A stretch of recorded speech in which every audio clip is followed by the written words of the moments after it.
because we are live. Hey there, welcome to the DMZ America podcast for Thursday, November 6th, 2025. Coming to you from the left, I am editorial cartoonist Ted Rall. And coming to you from the decrepit old line right, I'm Scott Stantis, and we are blessed to have a really interesting guest with us who nothing is more interesting, Ted, than watching cartoonists try to figure out a technical problem, because we have Chip Bok. We have the voice of Chip Bok. We don't have the face of Chip Bok. Hi, guys. Glad to be here. Hi. There's a little icon at the bottom. Is at the bottom of the screen. It looks like a little camera. Maybe you need to do that. Yeah. On the StreamYard link. Yeah. How's that? Oh, that's promising. I don't see a red light yet. There's no red light. Look for the camera icon at the bottom of the screen.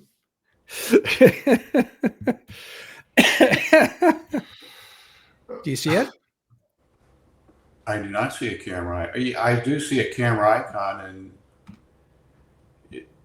click the little up arrow, and it should probably ask you if it's okay to use your camera or which camera you want to use. Yeah. There, I use an up arrow. Yeah, little up arrow next to the camera. This should be pretty easy, but go to the gear to the right, and that's settings, and see if you click on that and go to the video and see if you can't get your camera working on that. Guys, I'm going to go pee. I'm dying to pee. I just got off to TMI, so I'll be right back. Okay. Well, you guys troubleshoot while I'm Chip, the audience can have the. Hey guys, thanks. It'll only I pee pretty quick because I'm old. Okay, bye. We may never see him again. Well. So. I'll have to call my technical staff in here to. Is that your grandchild? Yeah. His 7-year-old. I see camera resolution, high definition, 770, blah blah blah. I see the camera name, Arthur Bok's iPhone. Are you on your iPhone? I'm not on my iPhone. I'm on my. Well, so then change that. Maybe that's the issue here. I think it is. Sorry, guy. There it is. There you are. Okay. Well, try to get in the middle of it. That'd be great. Chip, move to your right. There you go. Yeah. Now you're in. Now we're on. How you doing? I'm great. How are you? I'm good. And apparently Ted is overhydrated, so he's going to relieve himself. A quick introduction. I have worked with and known Chip Bok for, holy cow, how long has it been now, Chip? 30 years? We got to know each other when we were both working for Reason Foundation and Reason Magazine. Right. So now he's 30 years, and it shows. Speak for yourself. I'm as good as I ever was, which is absolutely not true. Chip, can you give us some quick background, and then we're going to show some of your work, and we're going to talk cartoons and cartooning and what's happened to the industry. Are you originally from Akron? No, I'm originally from Dayton, Ohio, and just like me. Holy shit! Two of you on the same podcast. The cartoon basket of the Buckeye State. Did you guys know each other, or know of each other? Really? No, I knew of Chip. I went from Dayton to Miami, and I worked for the Miami Herald. And then from the Miami Herald, I went to Akron and worked for the Akron Beacon Journal for about 30 years. And now I'm with Creators Syndicate. And yeah, that's how everybody from print media is. Like, when there's a roundtable discussion on CNN, joining us is the former editorial page editor, blah, blah, blah. Joining us is the former, everyone's a former, the ex.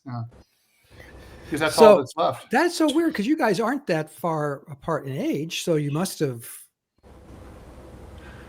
I never knew this guy. I read Chip's work. I knew you. Obviously, we knew each other's work, but we just didn't know each other. That's so strange. It's just Dayton, and of course, you had the head of all cartoonists in Dayton was Mike Peters. Mike Peters. Mike Peters was my mentor, and that's how I got involved in editorial cartooning. How did you get involved? I mean, it's so many guys are like, yeah, I've wanted to be a cartoonist since I was 3 years old, since I could walk. That's not my story. My story is I discovered cartooning in college. But how about you? Yeah, I'm kind of the same way. I just like to draw, but I was interested in all kinds of things and bounced around in college from different majors to different majors. And finally, someone told me that English was the refuge of the inefficient. And so I went to see the chairman of the English department, and I said, look, I've got all these credits in liberal arts. Could you maybe put something together that I'd be able to graduate on time? And that's what he did. Get that?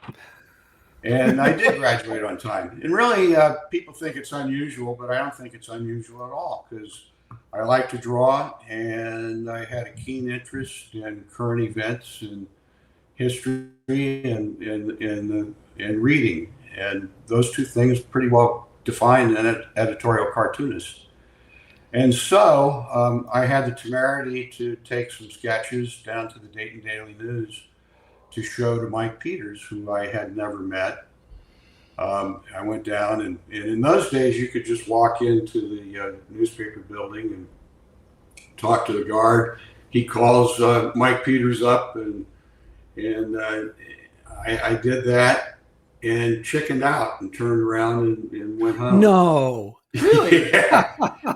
So I came back the next day, embraced myself with hard liquor, not really, but I hung in there to actually meet Mike, and he was just typical Mike Peters. Oh, I great guy. It's Mike Peters all the way, hugging and kissing everybody he sees. But he looked at my cartoons and took them seriously, and he liked them, and so I started coming in once a week, and he'd critique what I did, and wow. I would send cartoons to editors, and 6 years later, I got a job. So you were in Miami. What did you do in Miami? From that, I got fired. Yeah, that's the thanks you get for 30 years of service. What did you do in Miami? I started out with, the job I just described that I got fired from. You were editorial cartoonist in I'm sorry? You were editorial cartoonist in Yeah, I was editorial cartoonist at Clearwater Sun in Florida. Oh, okay. And the guy who hired me was an interesting guy. His name was Ray Jenkins, and he'd been assistant press secretary for Jimmy Carter. And he was out of a job at that time. It was 1980.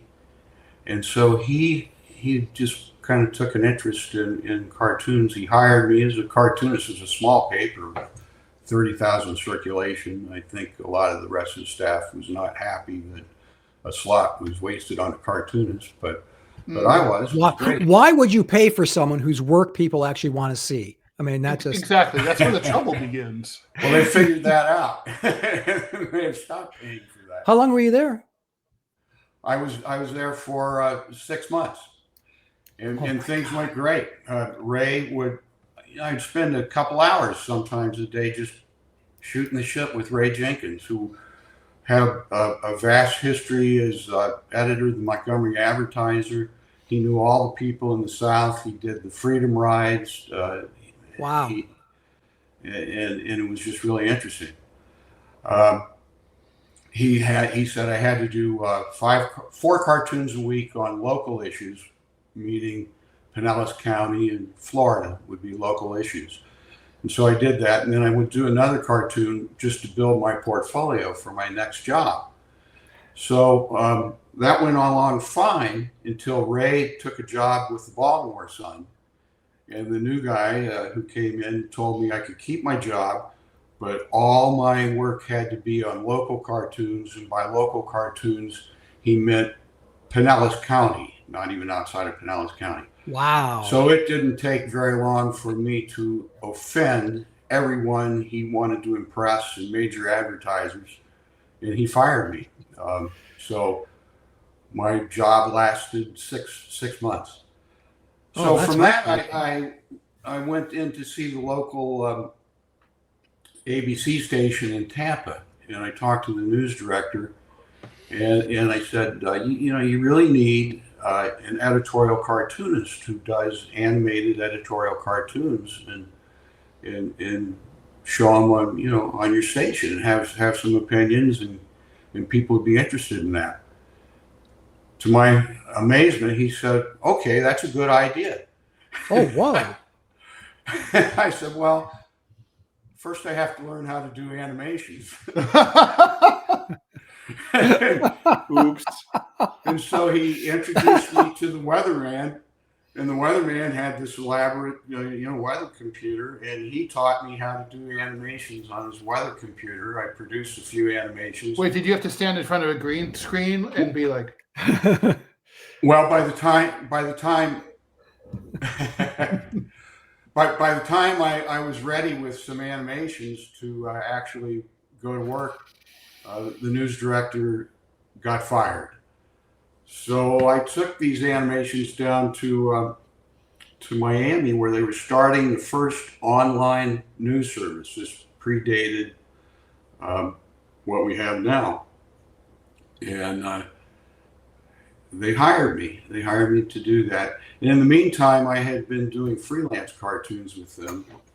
And during that time, I came to have my own cartoon. It wasn't an editorial cartoon, but it was a Sunday cartoon in their Sunday magazine called Tropic, and it was on just weird Florida shit, bugs, alligators, and the kind of things that were very interesting to a boy from Ohio who had just relocated to Miami. So that's a long story of how I got to Miami and what I did there. So let's show some cartoons. Yay! Okay. All right. We'll look at Chip's stuff first. Well, yeah, he's our guest. He is our guest. So hold on, let me pull this up. This is a finicky. This aspect of the of StreamYard is finicky, to say the least. Well, they've already put up with it 2 minutes of Chip trying to figure out his camera. So here we go. We haven't lost him yet. Yes, those are cobwebs, and the guy want me to take down the haunted house decorations, and the guy says they're not decorations, and you've been laid off. So the shutdown, obviously, this is a tie into that. I mean, what do you make of it? I mean, the reason I mentioned at the top of this is that you and I came up through libertarian circles, and your politics have shifted a little bit. We want to talk about that. But what do you make of the shutdown? It seems to me the Republicans have the winning cards on that, but the outcome of yesterday's elections don't bear me out on it. Well, how do you mean? Because let me just say, the Republicans control the House, they control the Senate, they control the White House. It's a hard case to make, Chip, when you run everything. And yeah, I know that the Democrats are holding out for. The Republicans have voted on and passed a continuing resolution that the Democrats won't accept, and that has to do with extending subsidies to Obamacare that were scheduled that ended, and so the Democrats, being not willing to end the subsidies that they had agreed to end before, are holding out while air traffic controllers are not paid, military people are not paid, and so one side needs to capitulate, and apparently the voters think the Republicans need to capitulate. That's what the polling certainly seems to say. Let's put on another one here.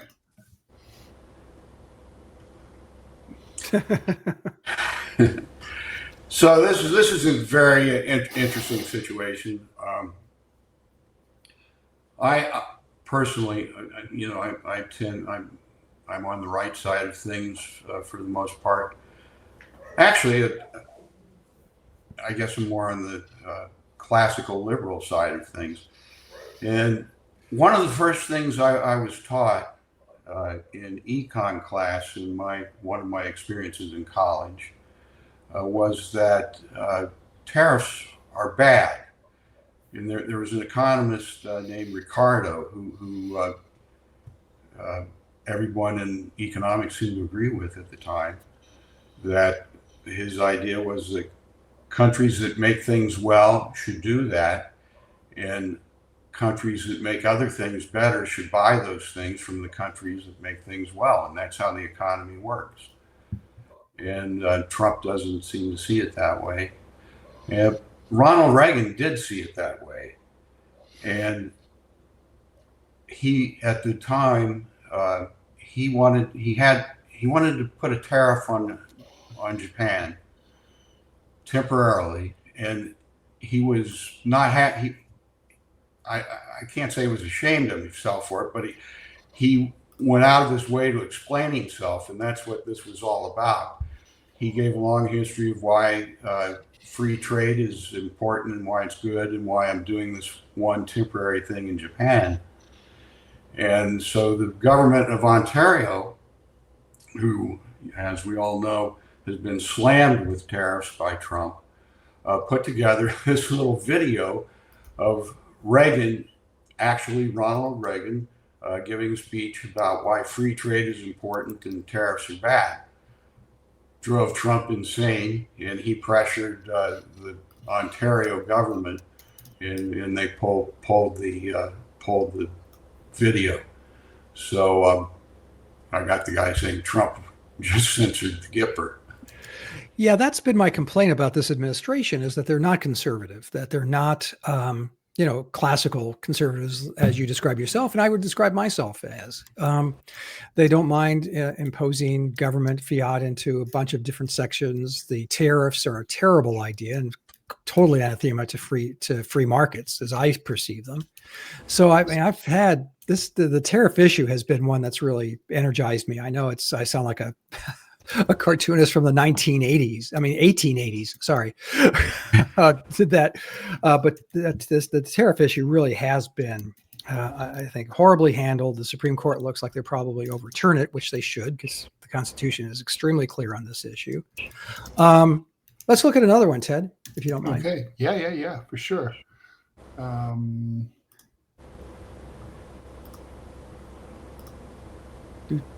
Here we go. So I'm looking forward to this one. Oh God. Auto pen. Yeah. Chip, I'm not sure if you got the rafts, the tanker cars, the amount of shit that I took, and I know Ted took, for having the temerity to point out that Joe Biden was addled and shouldn't be president. Did you? No, not really that much. And I did a lot of cartoons to that effect because he was addled. This particular cartoon is a takeoff of the Godfather picture that goes with the movie that shows, the Godfather would not allow people to pull his strings. And Biden was... We still don't know who controlled Biden's presidency. No, it was a coup d'etat. It sounds dramatic. No, but it was a coup d'etat. Yeah. And Scott, as you know, I've agreed with that. According to Jake Tapper's book, there was this group of half a dozen Jill and Obama era behind the scenes staffers who they were nicknamed the Politburo, and they controlled all access. And there's a lot of evidence now that when the auto pen was used, the president had no awareness whatsoever that it was being used on his behalf. Whether he even had, how much awareness he even had was a separate question as well. I mean, it's sad that this has to be investigated in a partisan way, but I don't think it can be, and anything can be investigated in any other way, but it ought to be investigated thoroughly and intelligently. And people ought to be held accountable because it's an outrage. It's more than an outrage. I think it probably was a crime.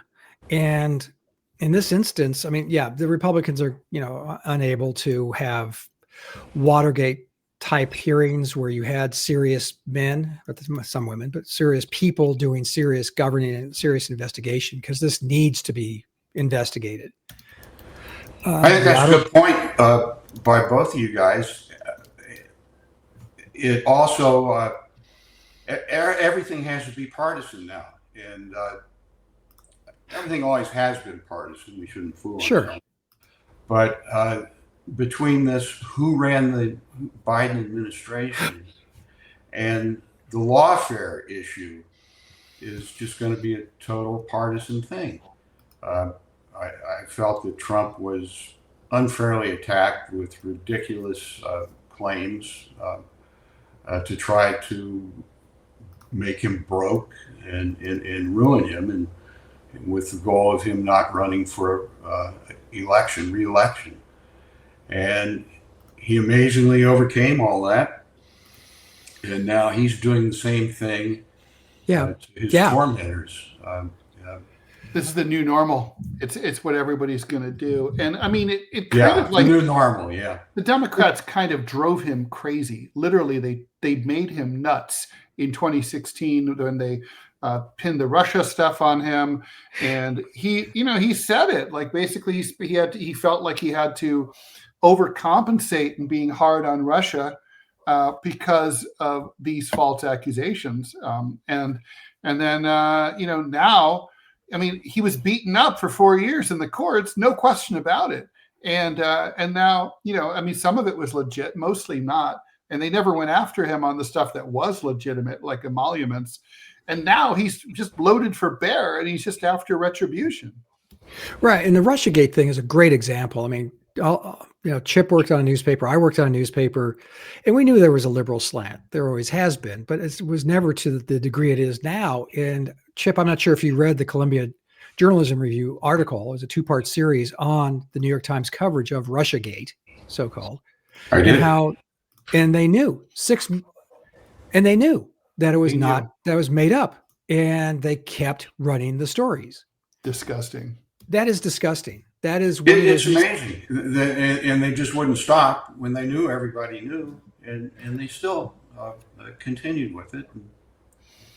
And to this very day, the spooks still defend the Russia investigation, the 51 signers of the laptop was Russian disinformation.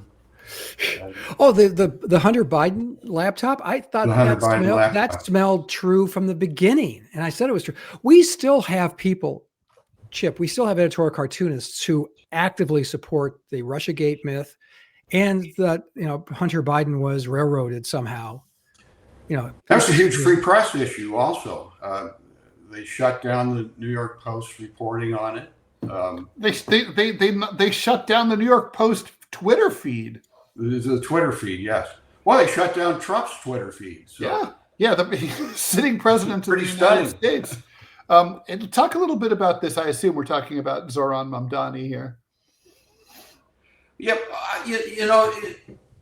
There just seems to be a basic ignorance of economics. I mean, and the Democrats, the political discussion now on the left, not now, it always has been that way, is kind of an oppressor-victim situation. And so now with Mamdani's big win, I think the whole Democratic Party is going to move into his tent, be obliged to. Certainly, I wish. Chuck Schumer acts that way, and so yeah, don't. Ted agrees with. I hope he hopes that's the way. I don't think it is. I think the Democrats, that you had the two moderates winning in New Jersey and Virginia. I'd say that's more telling than New York City. But they can also, and they're the DNC is just not going to allow that. The thing is, I really believe that the verbiage from the Democratic Party since the election of Mamdani has been really good, which is we're a big tent party. We allow all voices here to have a full-throated, vigorous debate about the issues. You could have a Democratic Party that, again, old man talk here. So, but back in the day, you could have a Democratic Party that had the likes of George Wallace or Lester Maddox, but it could also have George McGovern, and it could have Fred Harris, who was pretty much a socialist in the time from Iowa, if you recall. I think that is going forward a more attractive party for a lot of people would feel comfortable in, versus the Republican Party, which is you must first and foremost and only pledge, fealty to the fearless leader, which to me is about as anti-conservative as it can get. Ronald Reagan didn't demand that.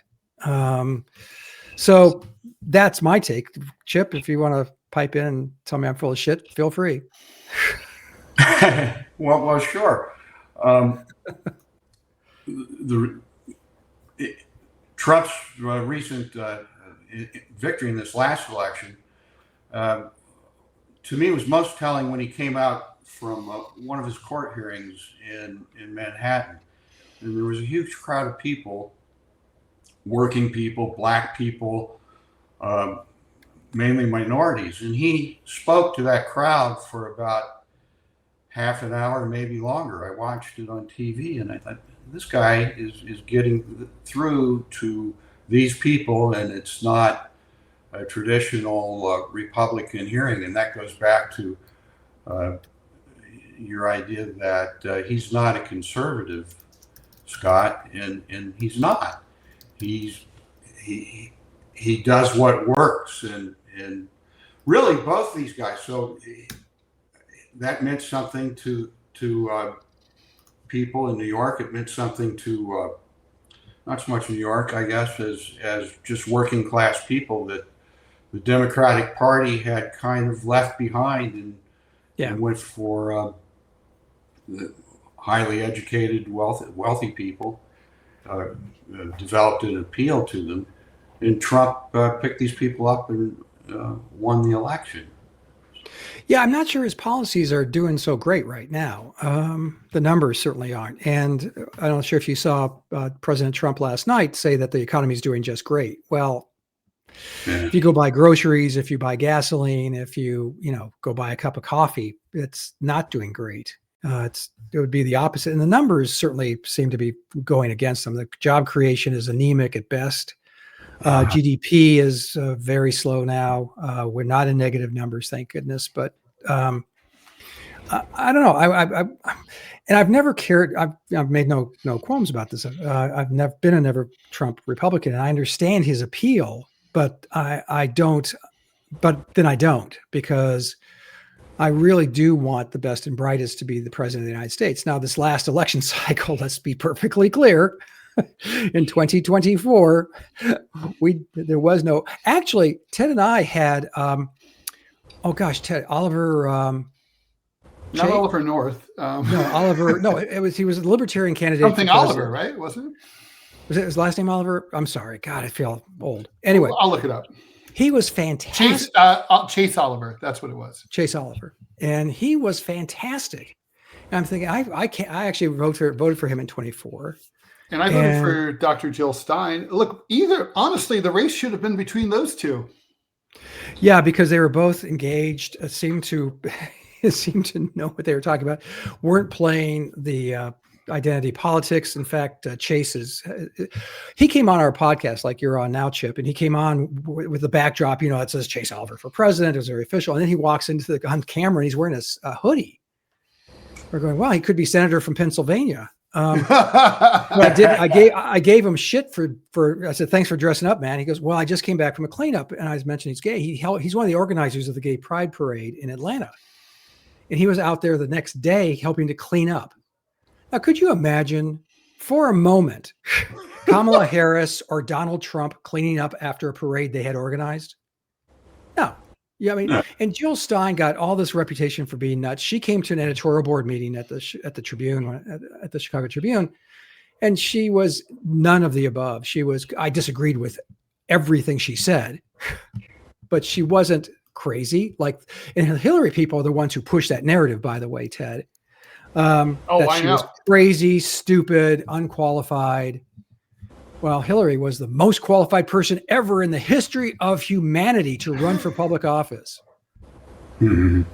Yeah. Bizarre.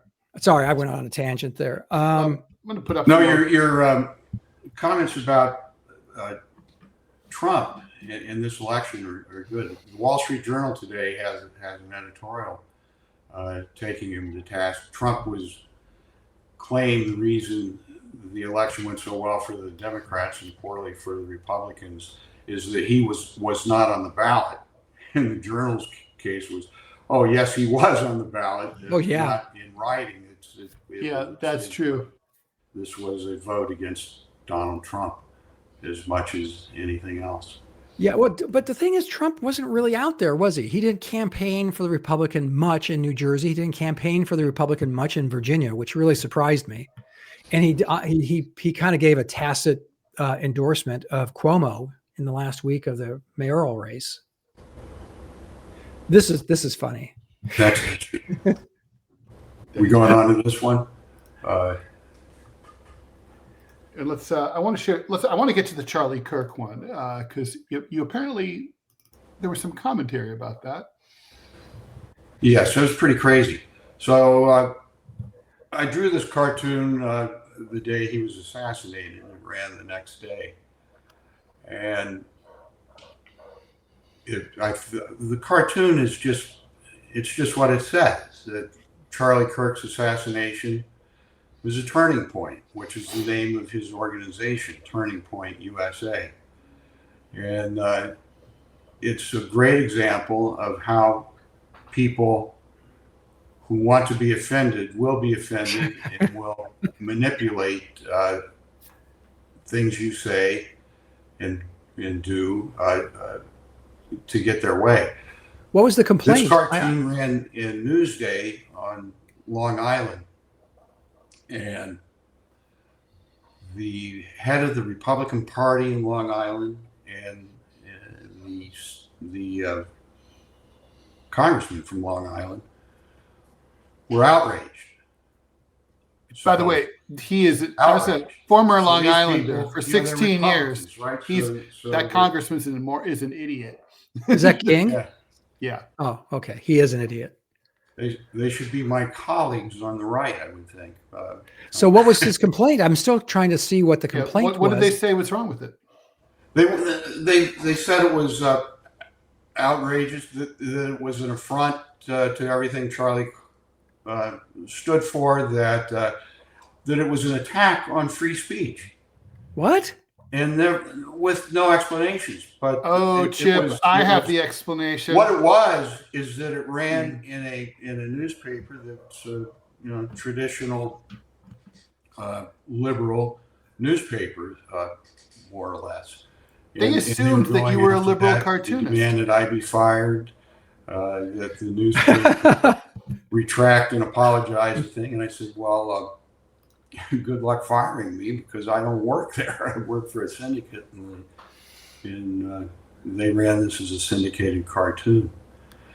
But it created quite an uproar, and people came out of the woodwork criticizing me, threatening me, wanting to do all kinds of terrible things to me.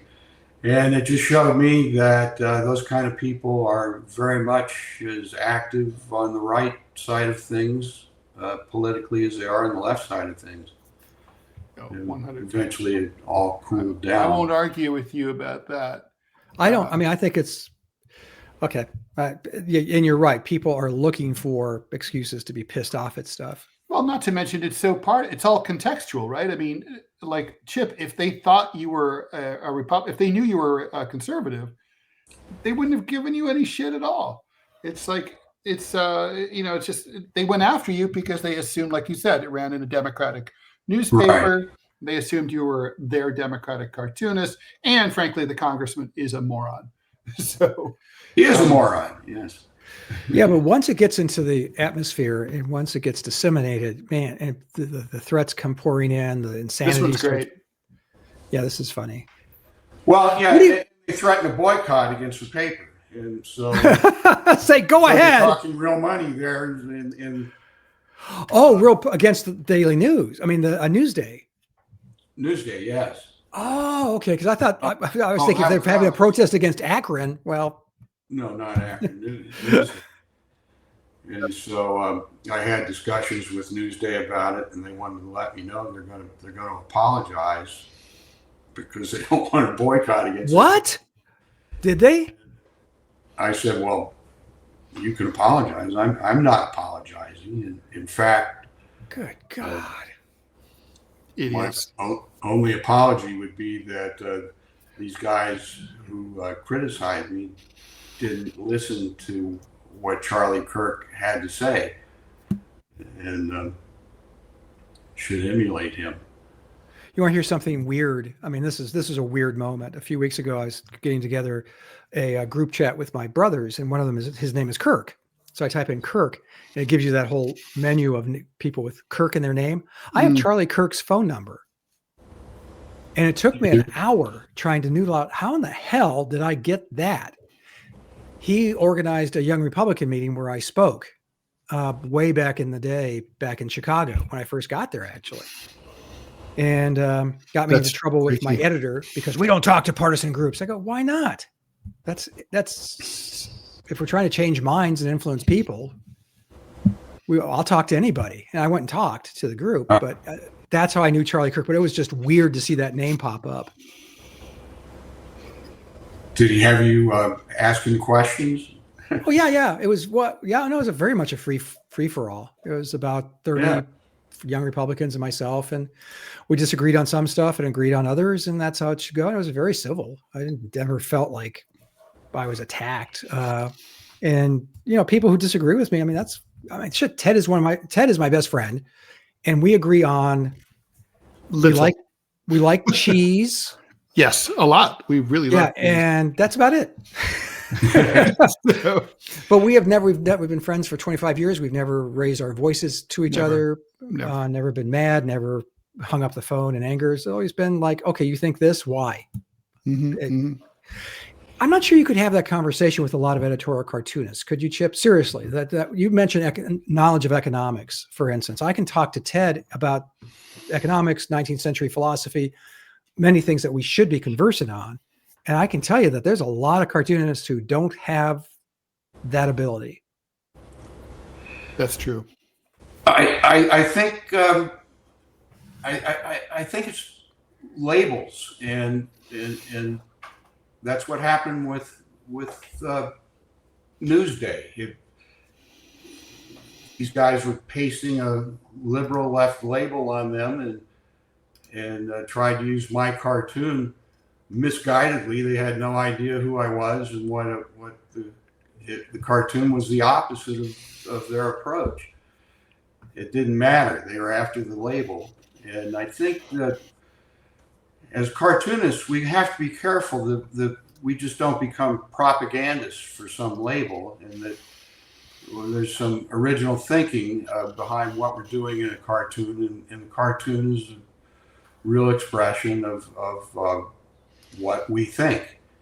Not to take myself too seriously, because that would be a mistake for sure. But my cartoons are what I think. They're just, I hope they're never just promotion of somebody's idea of what a conservative should be, or what a libertarian should be, or what anybody should be, really. No, there are so many cartoonists who I look at, mostly from the left. Conservative cartoonists were in a very small minority. But so many of the cartoonists, Ted and I always mention this, they're New York Times Democrats. They will, whatever the New York Times position, I will guarantee they will draw to that position. And it seems intellectually dishonest, if not downright lazy to me. I would have wished that some of our compatriots are really smart. Truly, hats off. But there's a lot that aren't. Or at least learn it. You know what I mean? Aggressively intellectual, in that they'll do a cartoon that you go, oh shit, wow, this person who generally draws from the left is really criticizing Kamala Harris or Joe Biden or Barack Obama. Ted, of course, has a reputation for being that asshole. That's why I'm so beloved. Yes, that is that the word? That's a lot of people call me beloved. Much like a Toni Morrison book. Let's show one of your cartoons, Scott. Just so Chip please, doesn't not have really. all the fun. It's not been a great week. This needs some quick explanation. Chuy Garcia is kind of a perennial political power in Chicago, and he pulled one of the most bullshittery moves you can pull. He's currently a congressman. He decided not to run for re-election the afternoon of the filing deadline. So, I mean, no one's going to run against an incumbent unless they're nuts. And his chief of staff, Patty Garcia, no relation, he crowned her and said she's, and so she had her papers ready. So this was in the works for a while. And so for the party of no kings, I like it. It seemed ironic at the least. So this is a very Chicago issue. Like I said, Chuy he actually dragged Rahm Emanuel into a runoff many years ago. He has one of the most epic mustaches of the 20th and 21st century. I'm a huge fan as a cartoonist of anyone with a robust John Bolton style mustache. Yeah. And he does. And so Chuy does. He has this. In fact, that's when I drew him. That's how I drew him. This was here you go. The Democrats running away from the Mamdani, hammer and sickle. I guess I should have had the hammer in there too, Ted. What do you think? You probably could have had the hammer, maybe two hands, second hand with the hammer. Yeah. I don't know. I get it. Well, actually, yes. You could have a hammer pounding the sickle into the donkey's ass, blood spraying all over the place. Also, what happened to the poor donkey? Oh, I see. Never mind. But I feel like there should be like a blood mark where the donkey's tail. Well, don't forget I drew this before the election. So actually, yes, the donkey has no tail at the moment. What happened to it? It's attached to the sickle. It was taxed out of existence. It got tariffed. It got tariffed. Oh man. So that was, I think that they're going to have some issues. And if Mamdani, but it's a weak mayor system in New York, isn't it, Ted? It is relatively weak. It's gotten stronger in the last 10 years or so because now the school system comes under the purview of the mayor. That was not true. And you're talking about the second largest school system in the United States after the LA unified. 1 million students attend New York City public schools. So it tells you how many young people we have in New York City, but it's also a locus of power and the unions, and so it's pretty influential. Speaking of that, how do you feel about Mamdani's taking away advanced studies classes, advanced studies program for, I think it's 6-year-olds or 5-year-olds or something? I'm as a parent who had someone who had a kid in the New York public school system, I'm really against that. Look, there's a lot of upper, sort of however you want to call them, like upper class, educated, well off New Yorkers leave New York because the school system is a fucking disaster. You either have to pay $75,000 per student to send them to second grade to a private school, which is absurd. 13 years K through 12, who's doing that? Only the super rich, and they're not even that great. Or you send them to the public schools. And if there's no way for gifted kids to be recognized and have their talents cultivated, they're just going to leave. And I think it's really, it's a huge mistake. If anything, that program needed to be expanded. And I think this is an example of where, liberals, the left, whatever you want to call them, can just be, they can let its wokeness run wild. I think it's a huge. Wait, what was the motivation behind canceling the program? Equity. What? So I had a cartoon I was working on for that, and it's Mamdani saying the gifted programs ended, and then he's handing this kid a participation award with the dunce cap on top of it. Wait, that's the rationale? That makes, My wife talked me out of it. She says, well, actually, I think she's for that. She's a teacher, former teacher, but she thought the kids are too young at that age for those programs, and that it should begin a little later. So I kind of held off. I actually listened to my wife on that, but no, do that. What were you thinking? That's why you still have a wife, unlike me. All right, let's look at some of mine.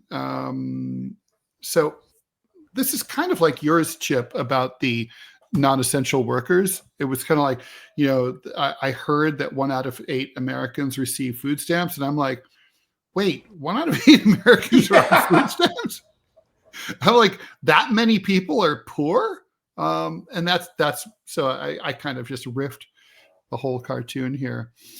I didn't count on how few people knew that 1/7 was bigger than 1/8, though.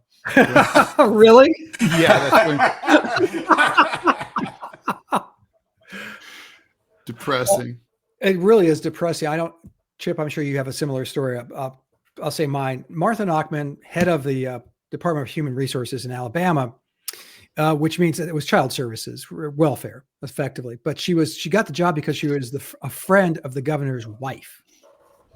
And they eventually got her kicked out of office because she lied about having a degree. But she was horrible. And I cartooned about her constantly because, I don't think abused children should be abused by the state as well. There should be no piling on.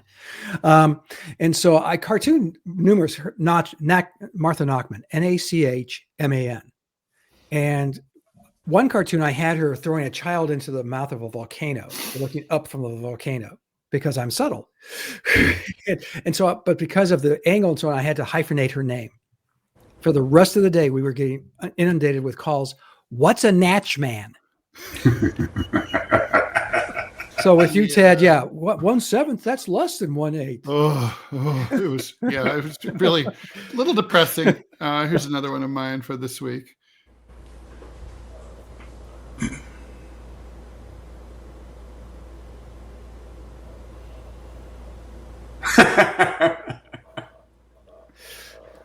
I said this one.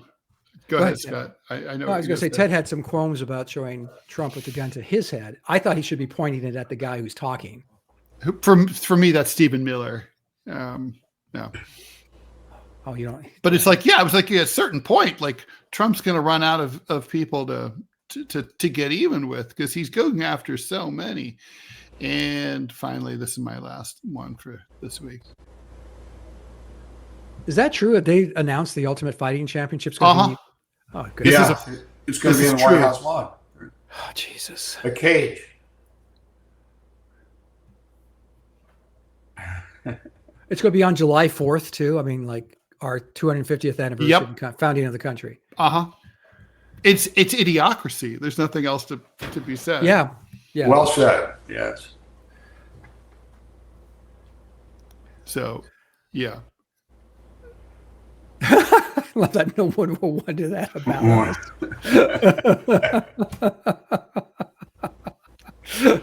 I did not know. He had mentioned it. President Trump had mentioned it a number of months ago. I just assumed, like any of these things, this can't be true, and yet that's a great cartoon. Thank you. Oh dear Lord! That's really great. I mean, it's so like this to me. That's not a political thing. I mean, it's ridiculous. I would actually be okay, honestly, if Trump was like, okay, we're going to have 12 awesome things happening in DC on July 4th, 2026 that all reflect American culture. We're going to have like a country music concert here. We're going to have, a classical, we're going to have a play over here, whatever. And one of them is Ultimate Fighting. That would be fine. It's part of our culture. But to have it be the main event. Well, do you remember he's the first and only president so far to use the White House for a campaign event. That used to be sacrosanct. You just didn't mix those two. And he had that big old event in 20 on the front lawn. Yeah. And so, he doesn't have any qualms about, unsavory things happening on the lawn, I guess. Chip, what do you think about the ballroom? Do you have any opinion? I was one just way? going to ask about that. Yeah. I have no problem with the ballroom. I never had a big steak in the East Wing, and it No, doesn't mean a lot to me. you And they build a ballroom, or if they build a big fucking cage and have a fight in it, I don't care. No, I would care about that. But so it's a big ballroom, and apparently I don't attend White House events. Certainly never been invited to one, but I understand that they often have to hold events in tents outside the building. So. And I'm not sure if you've ever been at an event in a tent when it's cold. They can't be warm. It just, it can be. Yeah, it can definitely get cold in Washington, right? Yeah. Ask President Harrison. I don't have one term. William Henry. My favorite thing that's happened recently, just to show how stupid people are, and I love how stupid people are, is that I was going through some reels and there's this very concerned, what are people in their 20s now? Gen Y, those are Zoomers, Gen Z. Gen Zoomers. Okay. So some Zoomer woman looking like this says, and all the history we're losing, they showed a picture of Jimmy Carter's wife, Rosalind, in there and other things, and women protesting for the right to vote. No, I don't think that's true.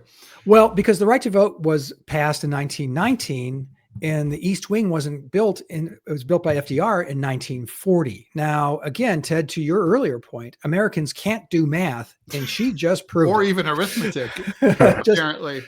Oh my God. It's just like, just get it right. It's not the hard. only thing look, I don't care about the East Wing either. The Rose Garden seems a little sad when, just because, it was such a storied part. Well, we almost had one of our cartoonists shot there.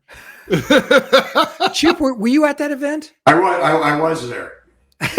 Can you explain to our viewers exactly what I'm talking about? Because that was probably my first NCS event.